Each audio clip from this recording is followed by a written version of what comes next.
Good morning, ladies, gentlemen, children, boys, girls, brain-dead amoebas, and President Trump supporters. That's just about covered, everybody. I'll begin by reminding you that I come from the United Kingdom. That's that funny, wet little island at the other end of Europe. I know you've got elections in Greece this week. If you want any assistance, we've got some surplus prime ministers that we can let you know. The Chartered Institute of Credit Management, before it received its royal charter, was the Institute of Credit Management, and I'm proud that we are founding members of FECMA, 40 years old in 2026, and I'm proud to say that the Chartered Institute of Credit Management is as committed today as we were 40 years ago to cooperation in Europe. I enjoyed yesterday. Surprisingly, when I say surprisingly, what I mean is I didn't, think I would survive the heat and the food and the wine and you might be wondering who I am and what I am. Well, I am actually the light relief. After you've had a very heavy day of information and slides and data and economic outlooks and gloom and doom and God knows what else, FECMA does tend to drag me out, unlid the coffin lid and bring me up and say, get up there and perform. So I'm the one that just fills the gaps before you get the real stuff. Now, one thing I did pick up yesterday from our good friends in Atradius, let me just see if I can see the notes I wrote at the time, because I think I was under the influence of alcohol. You mentioned that companies seem to be using finance through trade credit rather than expensive bank loans. I seem to recall that was something that was said. I'm really pleased that vibrant young professionals like our friends from Atradius have seen that is happening. I've been in this profession for years, and to the best of my knowledge in the United Kingdom, in all the time that I have been in this profession, which is in actual fact 55 years, unsecured B2B trade credit lending has always run at something like 2.5 to 3 times the level of secured bank lending. Always. I've never known it any different. So, anyway, that's where we are. Here we are again. Granting credit has always carried risk, and there's nothing new. It being a year since I began to trade, I have been too forward in trusting and too backward in calling. That was said by a Lancashire merchant in 1689. But not granting credit itself has always carried risk. This is what a bookseller had to say in 1780. I resolved to give no person whatsoever any credit, having observed that when credit was given, most bills were not paid within 6 months, some not for a 12-month, and some not in 2 years. The losses sustained in interest in long credits, and by those bills not paid at all, the inconvenience of not having ready money to lay out to trade to advantage, together with the great loss of time in keeping accounts and collecting debts. But I might as well attempt to rebuild the Tower of Babel as to run a large business without giving credit. So it's not new. And to echo the points that Ludo made when we opened the conference, we've been there before, so I've got some random dates for you. I'm not going to go through them all, just mention the first one, 1848, my first job. I should explain, I didn't join the business in 1848, but in 1848 in the city of Leeds, a business was founded to collect debts and to carry out credit reports. 1848 was a year of bank failures, high interest rates. It all sounds familiar, so, it's nothing new. And then you can see the Wall Street crash, oil price hinky. I remember the 3-day week in the UK. And all these very other things. And we've mentioned those. So let's look at 3 in particular. First one, I can't come into the EU without mentioning 2016. The EU referendum resulted in the UK leaving the EU, which finally took place at the end of 2020, giving new rules for import and export, new documentation, more form filling, and more risk in trading. Don't ask me, Glen, was it a good thing or a bad thing? Depends which side of whoever's fence you are. Let's just accept that it took place, okay? 2021, COVID-19 lockdown led to billions spent on business and employee support, massive changes to the working environment, working from home, etc., and a huge rise in online consumer purchasing, and failures in the retail, travel and hospitality sectors, and the fragility of the supply chain was exposed, principally, though not entirely, down to reliance on China. Just to say how fragile that supply chain is in the Western world. All it took was for a super container ship to try to sail sideways through the Suez Canal, and people started running out of stuff all over Europe. Billions spent on supporting consumers as energy and food prices soared. 2022-23, the UK is not as reliant on Russia as some other countries, but not immune from the global prices due to the actions of Vlad the Impaler. Hang on, there we go. So, each and every negative event has an adverse impact. Today's combination of post-COVID and the energy crisis is about as serious as any previous calamity. Oh, heck, what's happened? Yeah. The work-life balance is something that we now bring into focus. Mental health and staff well-being more visibly important than we've ever seen before. Customer focus and working from home. Interpersonal skills need refreshing. And to me, it's a sign of the times when there's a poster on the London Underground which says it all. Look for the gap, not at the app. People are walking around the London Underground, staring at their mobile phones and falling down in front of tube trains. All you young people, get off your phones now. And all you old people, will you show me how they work? Remember the two most important principles as far as the credit manager is concerned. The role of the credit manager is to promote the highest volume of profitable sales over the shortest period of time with a minimum of bad debt. That's all there is to it. That's all you credit people have to do. It sounds ever so easy, but there is a word in there which is very, very important, and that is profitable. I've been in this profession for over 55 years, and I keep being asked, oh, you collect debts, do you? And I go, yes, I do. No, I don't. Oh, you give people credit or turn them down, don't you? I go, yes, I do. No, I don't. What I do as a credit professional is contribute to profitable growth in my company. Now, I think we established yesterday that there were no salespeople in the room. Is that still true this morning? Anybody in the room from sales? I have been in sales departments over the years. Oh, that's awkward. Not only have you been in sales, and another hand went up, but you're both ladies, and therefore I've got to be very careful about what I say now. However, I did not get where I am today by taking any notice of norms. When it comes to sales, anybody can sell. When it comes to profitable sales, that's a different matter. Salespeople have to know what the margins are. They have to know what the terms are. They have to know, you know, when a salesperson comes up to you and says, Glen, can they have another 30 days? I don't go yes or no.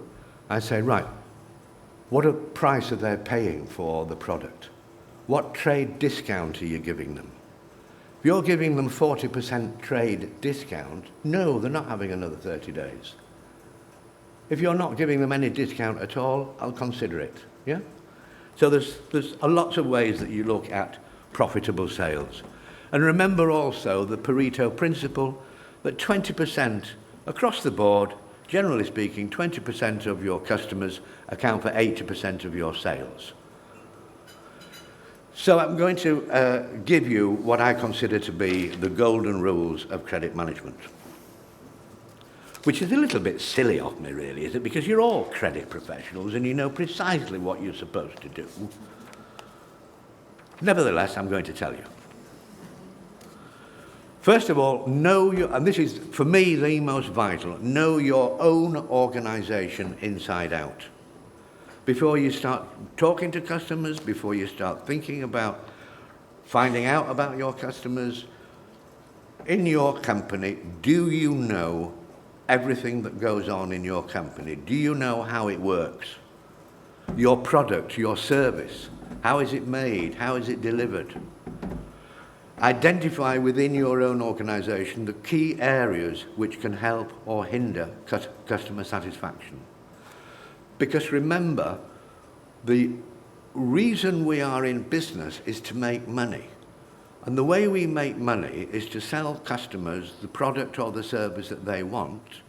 And the reason we can sell customers the product or the service that they want is if we do a good job and they are satisfied. A satisfied customer is far more likely to pay than a dissatisfied customer. And to buy again. That's true. And never fail to remind people in your organisation that we all work for the same company with the same purpose, meeting customer requirements so we can achieve profit. And that includes people who are non-direct customer facing. People in IT, for example, you know, your computer department, they come up with suggestions and new programs, and they're going to give you this and give you that. And hang on, before you install that, how does that impact on the customer? Yeah? HR, that's human resources, or as we like to call it, human remains. They are people who, you know, actually get the right staff.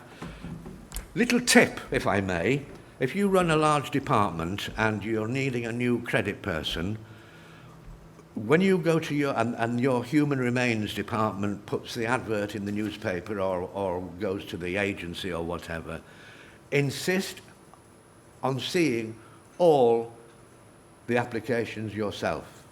Don't let HR filter them, because HR and you are looking for two different things.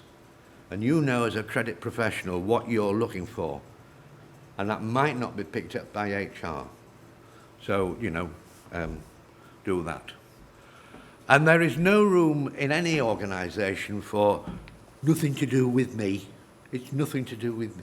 I had, now then, I'll tell you this little, are we all right for time? Yes, of course we are. We're on Glen time now anyway, so, which is like Greek time, but add a week. I had a production director in the company I worked for. When I say I had a production director, I don't mean in the biblical sense. I worked with a production director. And he did not understand why he was included on my monthly, weekly debtors, sales and accounts receivable reports, because it was nothing to do with him. And I gave him as an example. I said, there's such and such a customer who is unhappy. He is dissatisfied. Why? Well, he ordered 12, and we've delivered 10 with 2 to follow. Well, you've only invoiced 10, yes, but he ordered 12. If he'd wanted only 10, he would have ordered 10. He ordered 12, we've delivered 10. He's happy with the 10, but he would really like the other 2 as well. So we've created a dissatisfied customer. Production director shrugged his shoulders and, well, you know, it's not important. I said, let me try to illustrate it to you in a different way then. Derek, called him Derek, your new company Jaguar is being delivered next Thursday. Oh, fabulous, Glen. I'm glad to hear that. Yeah. The steering wheel is being delivered the Thursday after.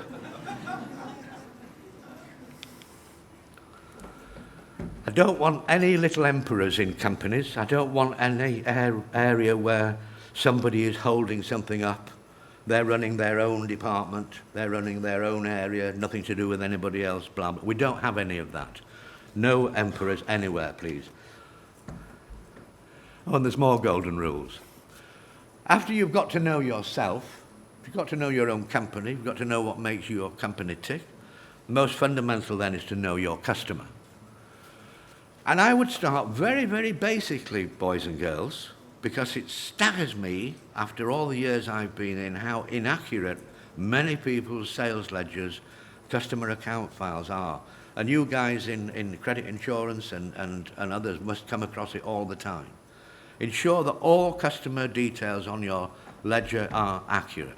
The correct full legal name, all addresses, including invoice, delivery addresses, contact names and numbers, direct lines, mobiles, job titles, responsibilities, and so on. Make sure it's absolutely accurate. And sometimes you're restricted by your computer system, which doesn't have enough space for a company name. So you think, oh, well, what I'll do is I'll just shorten that. No, you can't do that. It must be correct. Anybody been to England and been to the Isle of Wight?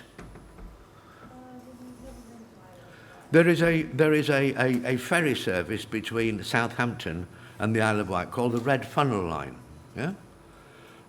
For many, many, many years, the company behind the Red Funnel Line was, I take a deep breath now, the Southampton Isle of Wight Royal Mail Steam Packet Company Limited. That's a long title, and I doubt that there is any computer system in this operated by anybody in this room that would accept that as a company name on the system. Yeah? But that was, it's changed now. It's now, funny enough, just Red Funnel PLC. But it was Southampton Isle of Wight Royal Mail Steel Company. Anyway, you have to have the legal name. I've many examples in the UK of the wrong name being on the ledger, and when a writ has been issued, or a summons, in case of legal proceedings, it's gone to the wrong company. There was a company in Cornwall that used to receive legal action all the time because it had a name which had been used by a textile company in West Yorkshire. And the textile company was Samuel Pearson, and the company in Cornwall was S. Pearson. They just got it wrong. Yeah? So make sure it's correct. No, and as was said yesterday, know your customers' customers, their position in the marketplace, their reliance on supply chains, their vulnerability in the labour market. Know the value of your customers to you, but also the value of you to your customers. That's important. Some of you may be lucky enough to work for an organisation or a company that dominates the marketplace, in which case you can probably dictate terms and so on. On the other hand, you may work, like most of us have done over the years, for companies which are just one in a vast area of competitors, all trying to get the same customers with the same or similar product. Yeah? So know how valuable you are to the customer and how valuable the customer is to you. And where you can, visit your customer on a regular basis. Please, please, please. I know that we're coming out of COVID. We're out of COVID. Sod COVID. COVID's gone. Yeah? Get out from behind your desk and your computer screen, and using concentration on your top 20%, let them know, go visit them, let them know that they're there to help and support when it's needed. And believe you me, your development of customer loyalty brings dividends and assists in sales and marketing. I've had many occasions over the years when I've been able to phone a customer. I had one occasion in particular in Coventry where the sales rep phoned me to say, Glen, I've just seen our competitor's sales rep going into such and such a company. And I was able to phone that company, that customer, and say, Ron, I hear that so-and-so has been in to see you. Yeah? Well, don't forget who helped you. Don't forget who got you through your bad time. Yeah? Just reminding you. And there's even more golden rules. Credit policy, you all know about credit policy. We should all have a credit policy, but take another look at it to ensure that it is fit for purpose and that it can be adapted to meet changing circumstances. And we all know about changing circumstances because we're in them. And make sure that your policy is understood and appreciated by all employees. We all work for the same company with the same aim, to do business, make profit and grow. As I said, there's no room in our organisations for little empires and would-be little emperors, and every single employee from the gatehouse or reception counter to the boardroom has an equal role to play. You know, if you take a hotel like this, there isn't anybody on the payroll of this hotel who does not contribute to the success or failure of this hotel. It's not down to the big fat man that has the huge office upstairs and issues all the orders, or the big fat lady it might be, I don't know, It's everybody. When you go into a shop, you go into Marks and Spencer or somewhere, it's person in front of you is not Mr. Marks or Mr. Spencer. Well, it wouldn't be because they died a long time ago, but, they are the company. They are Marks and Spencer, are they not? So remember that, equal roles. I had a situation where I saw people saying, well, it's not really anything to do with me. If I hear of, now, I'm going to issue you all a challenge now. I'll be leaving the country at the weekend, so I'm quite safe in so doing. But if any of you have anybody in your company who says, nothing to do with me, I want you to send me their names and I will ensure that they are strung up a lamppost. Yeah? They will have to go. Staff support. It's absolutely essential that staff get all the support and training that they need in order to be effective and happy. Lockdown and subsequent work from home has highlighted the need for mental health awareness and the need to rediscover those human person-to-person skills that may have been lost through video meetings. I think it's interesting that the last 2.5 years we have spent far more time consciously aware of mental health and the well-being of our staff. When we were all years ago in the office together, we kind of saw each other. We knew what was going on. We talked over the coffee or over the Yorkshire puddings at lunchtime. Yorkshire puddings, you can't get those here. You talked over whatever. But when we're all working from home and we don't see each other, we're much more conscious of what should we do? Do they need help? Do they need assistance? Well, of course they do. And the other thing is, how many have recently discovered, as we've all started going back to the office, that all those people that you've been speaking to for the last 2.5 years have got legs? Yeah? And how many of you gentlemen have shot off for work in the morning having forgot to put your trousers on? Yeah? It's impersonal. Video is impersonal. It's important. We have to have it. We accept that. But it needs a lot of work. Support and training is particularly important in negotiating and empathetic skills. Now is not the time for customer liaison staff to have the interpersonal skills of a JCB or a Russian president. There's never a time for such staff in credit management, but now it's much more crucial than ever. And just when you thought there were no more rules to talk about, appreciate that the supplier and the customer need each other, now perhaps more than ever before.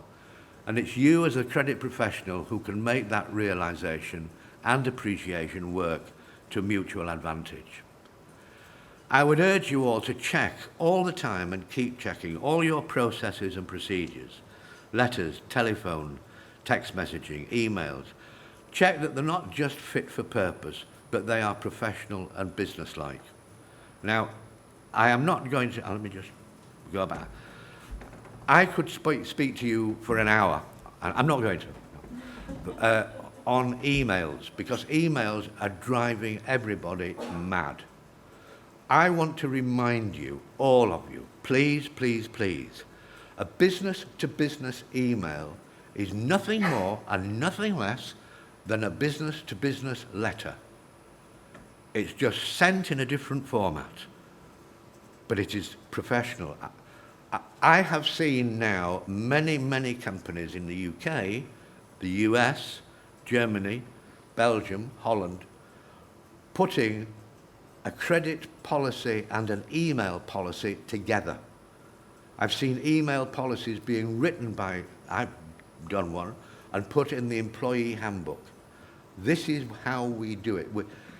How you email your friends about the party on Saturday or getting faceless on Sunday or whatever it may be, that's one thing. But, you know, hi Frank, how's it hanging, is not a business communication. Where you can, with your top 20%, I always recommend, and I've always done it, check before due date to unearth any problems. If you're expecting a €10 million payment next Thursday, phone them this Thursday. Everything's going through okay. And deal with queries or complaints as a matter of priority. I've got another example of hanging a salesperson up on a lamppost. I'm sorry, I do apologise, I shouldn't get at sales. Yes, I should, silly arse. Sales managers and sales directors are very keen on their budgets and their targets. And I've had many occasions where a regional sales manager has said to me, Glenn, I know that customer is entitled to this credit. Can we do it next month so it doesn't come off this month's figures? And I have said to him, go forth and multiply, or words to that effect. No, if he's due a credit, he gets it now. Because actually, the credit's only for £422.30, but he's holding up an invoice for £100,000. And he's entitled to hold up that invoice for £100,000 because the invoice is incorrect. Well, he could pay the back. No, he could do, and if you want, I'll press him for it. But you're missing my point. The invoice is correct or not correct, and in this case, it's not correct. You agree it's not correct. You agree he's entitled to £400 credit. Credit it, and I'll get, with your £400 investment, £100,000 back. It's not rocket science. Derek. All funny people are called Derek. Have you noticed? Yeah. So don't put up with that. If you've got any salespeople who say, can we do it next month? No. If you've found the error, agreed the error, the customer is correct, credit it now, because you're holding up cash. So deal with complaints as a matter of priority. And if the same queries persist, which they often do, look to eradicate any internal problems. One company I worked with in Bradford in West Yorkshire had somebody in the warehouse who'd worked for the company for over 20 years and knew the products and so on backwards, knew where things were, where they would be, and so on, and had a system. And the company changed the system. We're moving things to different shelves and so on and so forth. And we had a run of customer complaints because the wrong goods had been picked, the wrong goods had been packed. And upstairs, the directors, you know directors, they're the ones that sit at the top of the company, and the ones that, if you add the brain cells together, you can get into double figures, but it's not often the case. But they are the ones, and they would blame the warehouse for the wrong goods. Correct, the warehouse had picked the wrong goods. But this guy had worked for the company for 20 years, and I went to find out just what the problem was. And the problem was they'd gone from a coding system to a color coding system. And this guy was colorblind. And it was as simple as that. And as soon as we reorganized it and retrained, it all stopped. Find out what it is that's causing persistent queries and put it right. And above all, mean what you say and say what you mean.